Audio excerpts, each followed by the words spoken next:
Welcome back to Crime Time, Inc. We're diving into a really perplexing case today, the case of Innes Ewart. Innes Ewart. He was this young Scottish computer scientist found dead in a London car park back in 2001. Yeah. And officially, the police ruled it a suicide. Yeah. But something about it just feels off. There are all these strange details that just don't seem to fit. You hit the nail on the head. What makes this so intriguing is that Innes, on the surface at least, had it all. Really? Yeah. Bright guy, close family in Inverness, doing well in his career. Seemed like he had a good life ahead of him. So before we get into the mystery itself, help us get to know Innes. Who was he before this all happened? So picture this. Classic, young, ambitious guy, loved tech, got his degree in mathematical science, and then went on to get a postgraduate degree in computer studies. But here's the thing. He wasn't just stuck in a small town. He landed this amazing job with Philips Analytical in Munich. Munich. Wow. So not just a good job, but an international career too. Was he happy there? By all accounts, absolutely. His boss said he was a great worker, got along with everyone, had a girlfriend. They were even about to offer him a permanent position and a raise. He was set. That makes his sudden trip to London even more baffling. Why would he leave all that behind? And that's where the mystery deepens. Just days before he died, Innes did some things that just don't add up. He emptied his bank account, Whoa. wiped his computer clean, and flew to London without telling anyone, not his family, not his girlfriend, no one. It's like he vanished into thin air. That is incredibly strange. You mentioned he was a methodical kind of guy, right? This seems completely out of character for him. Totally. It's a complete 180 from everything we know about Innes. And then his actions in those final 36 hours in London, they're even more confusing. We've got this timeline based on police evidence, and it's wild. He arrives at Victoria Coach Station, buys a travel card, leaves a bag in a locker at Euston Station, then books a hotel room in Holborn, like he was settling in for a stay. Was he trying to disappear? Okay, walk us through those last few hours. What else did he do? Here's where it gets really weird. He never used that hotel room. Then, it's like he's on a scavenger hunt. Buys a ticket for Vertical Limit at Stratford Picture House. That climbing movie. Yeah, that one. Doesn't see the film, though. Then he buys a single tube ticket back to central London. Again, doesn't use it. What? Okay, this is giving me chills. What was he doing? What was the point of all this? The last known sighting of Innes is actually on CCTV footage. He's alone, exiting the lift on the 8th floor of the Stratford Shopping Center car park, just minutes before his death. The car park. That's where it all ends. So what did the police find? Was there a note, anything to explain what was going on in his head? When they found Innes, he was still alive but unconscious, and with him, he had all these things. Passport, underground tickets, cinema ticket. That hotel reservation slipped like breadcrumbs from his last hours. A trail of his movements, but still no answers. Right, but there were two very important things missing. I'm going to guess one. His phone. Maybe smashed it up to avoid being traced. Nope, he had his phone. And some cash, too. But what was missing was a pretty valuable watch. A Raymond Weil. He'd gotten it for Christmas just weeks before. Oh, that's awful. A gift from his family. And also, a significant amount of cash was gone. Like, almost £1,000 that he'd withdrawn in Munich. Wait a minute, that changes things completely. This isn't some quiet planned suicide anymore.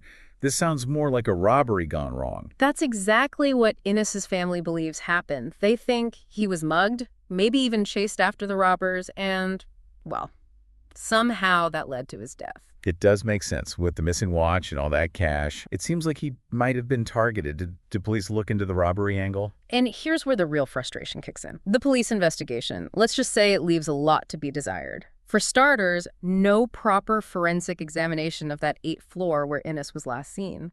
They didn't even try to obtain CCTV footage from the other places he'd been that day, even though Stratford back then was heavily monitored. Seriously. They had that one clip of him leaving the lift, but nothing else. You'd think that footage would be crucial to figure out if someone was following him, maybe even catch the robbers on camera. You'd think. And get this. There's this mention of 2 videotapes on the police property list, but no one knows what happened to them. 2 more tapes. Hold on, so there were potentially 3 takes in total, and they only looked at 1. It almost feels like they were intentionally trying to avoid anything that didn't fit the suicide theory. It's a really bad look, and the family's concerns were basically brushed aside. The police were fixated on that brief clip of Innes exiting the lift and concluded suicide, but they ignored all the other weird details. So a lot of assumptions, Not a lot of actual investigation. Did anyone come forward with information? Anyone who might have seen something that day? There are a few witness accounts, but they're a bit murky. The shop worker who found Innes described the car park as pretty dangerous, notorious for criminal activity. And then there's this anonymous source, Jane, who claims a security guard told her there was CCTV footage that showed Innes being forced into the car park by a group of men, but the police lost it. Wait, forced into the car park. This is getting really disturbing. Did they ever find that security guard? They did. He denied the whole thing when the family and a journalist contacted him. But here's another head-scratcher. Years later, the police reached out to the Sainsbury's worker who initially found Innes, suggesting they might reopen the investigation. Then, silence. Nothing. Oh, that's cruel, giving them hope like that and then just dropping them. So what is Stratford like back then? Could that help us understand what happened? From what we've gathered, Stratford in 2001 was rough. A former gang member said it was a high-crime area, lots of gang activity. The car park itself had a reputation for being dangerous. That fits with the robbery theory. If Innes was mugged, that car park would have been the perfect spot for it. Poor guy. He went to London for some unknown reason, ended up in the worst possible place. And without a proper investigation, we may never know exactly what happened. But one thing is clear. His family has spent years searching for answers, trying to challenge the official story, and they deserve some kind of closure. It's heartbreaking. You'd think with all the technology and forensics we have today, we could get to the bottom of something like this. You'd think. It makes you wonder, makes you wonder about how investigations are handled, when things don't seem quite right. Let's go back to the family's theory about the robbery for a second. Yeah. What makes them so convinced that's what happened to Innes? Well, a lot of it comes down to those missing items, the watch and the cash. We're not talking about some cheap watch. This was a Raymond Weil, worth a few £100s at least. It was a gift from his parents, something he'd wear all the time. Right. And the missing cash. Almost £1,000. That's not pocket change. He withdrew it right before leaving Munich. It does seem like it was intentional, like he planned to buy something or needed a larger amount for some reason. And remember, this was back when people didn't rely on credit cards as much. He was probably using that cash for everything on his trip. Which would definitely make him a target, yeah, especially in an area like Stratford back then. Exactly, a prime target for someone looking to make a quick buck. Plus, the family keeps emphasizing Innes's personality. He was always so organized, thought things through. They just can't imagine him suddenly wiping his bank account, flying off to London with no plan whatsoever. Yeah, it's a big change and pretty risky too, especially if he was having second thoughts about his girlfriend back in Munich. Why not just break up with her over the phone? I mean, most people would. That email to his mother is really interesting because he does mention some doubts about the relationship, like he wasn't sure about the future with his girlfriend. He was definitely going through something. Do we know anything about their relationship? Were there any signs of trouble? Well, from what I gathered, it seems they had a big argument right before Innes left for London. And a few friends mentioned that he'd been feeling restless, maybe a bit stuck in his life in Munich. So maybe he went to London to kind of clear his head, get some space. But why all the secrecy? Why not just tell someone where he was going? That's the million-dollar question. Maybe he thought he'd surprise his family, or perhaps there was someone he was meeting that he didn't want his girlfriend to know about. That's an interesting thought. We also have those witness accounts, which I know are a little vague, but could they tell us anything about the possibility of a robbery? It's worth considering. The shop worker who found Innes mentioned hearing a wail, or a cry, right before Innes hit the ground. And he was very clear about how dangerous that car park was, said he'd avoid it like the plague. Yeah, that's pretty unsettling. Sounds like something terrible definitely happened there. What about the supposed CCTV tapes that Jane talked about? Could they show if Innes was sourced into that car park? It's so frustrating because those tapes are just gone. Jane's story is pretty compelling, but without that footage, it's hard to know how much weight to give it. The security guard, Tony, says he doesn't remember anything like that. So it's his word against hers. But the fact those tapes are missing just adds to the suspicion, especially with the police not even bothering to get footage from other locations Innes visited. They could have traced his steps, maybe even identified some potential suspects, and they just blew it. It's a huge oversight. 3 potential tapes, and they only get their hands on one.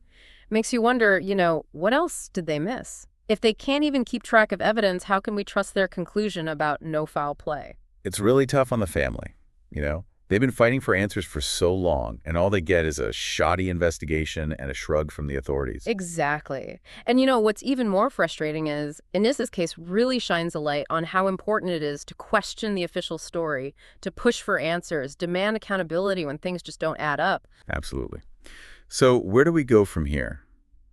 We have this young guy with a promising future, a trip shrouded in mystery, a death full of unanswered questions, and an investigation that seems more concerned with closing the case than finding the truth. It's like, where do we even begin to unravel this? It's definitely complex. But even without that absolute smoking gun, we can still look at the circumstances and consider all the different possibilities. So if we're not buying the suicide theory, what are some other possibilities for what happened to Innes? Well, we have to consider his state of mind, right? Okay. That email to his mom is really key here. Remember, he mentions doubts about his relationship with Maya, his girlfriend, and feeling unsure about his future. Yeah. Could those doubts have been enough to push him over the edge? Was he feeling trapped? Hopeless, maybe? It's definitely possible. But on the other hand, people have doubts and anxieties all the time, especially when they're young. It doesn't necessarily mean they're suicidal. Right, right. And he was about to get a promotion. That doesn't scream suicidal to me. Exactly. So maybe there's a different explanation for his behavior. Could be he was going through some kind of personal crisis, a sudden change of heart about his life in Munich, or what if there was something else going on, something he felt like he couldn't tell anyone? Something he was running from. That would explain the secrecy, the sudden trip, right? Think about those phone numbers and his belongings. Did the police ever try to contact those people? Maybe he was meeting someone secretly, someone he couldn't tell his family or girlfriend about? Oh, okay, yeah. What if he was lured to London? Yeah. Under false pretenses or something. Or maybe he owed someone money and was trying to get away. Those are all possibilities, right? If the police had done their job properly, they might have uncovered a whole other side to this story. Instead, they went with the simplest explanation. Suicide. And just ignored or downplayed any evidence that didn't fit. And that brings us right back to those missing CCTV tapes. Imagine if those tapes showed Innes being followed or threatened or even the robbery itself. It's just crazy to me that they were never found. Either the police were incredibly incompetent or they were trying to hide something. It's a massive injustice, either way. Innes's family deserves answers, and they deserve better from the people who were supposed to investigate his death. So where does that leave us? We've got this young man who died in a very suspicious way, a botched investigation, and a family that's still searching for the truth. What's the takeaway here for us, for the listeners? I think the biggest takeaway is this. Don't just accept the official narrative. Just because the police come to a conclusion doesn't mean it's the whole story. Yeah, and it's a reminder that justice isn't always a guarantee, especially for those who don't have the resources or the influence to fight for it. But Innes's case also shows the power of hope, His family never gave up on finding out what really happened. And maybe, just maybe, by telling his story, we can help keep that hope alive. It's a tragic case, but it shows that we can all play a role in pushing for justice, even if it's just by listening, learning, and remembering, keeping these stories alive. Exactly. You never know. Someone listening out there might have a piece of the puzzle. Maybe they saw something that day in Stratford or know something about those missing valuables. Let's hope that someday someone comes forward and gives this family the answers they deserve. And in the meantime, it's important to remember, Innes Ewart was more than just a statistic, more than just a cold case. He was a son, a brother, a friend, a colleague. His life mattered. Well said. We were hoping to have some expert insights on this case. In fact, Scotland's two finest ex-detectives were lined up to discuss this case, but unfortunately they had to pull out at the last minute. So Simon and Tom will be discussing this case instead in the weekly review show on Sunday. But in the meantime, tune in tomorrow for another great true crime episode.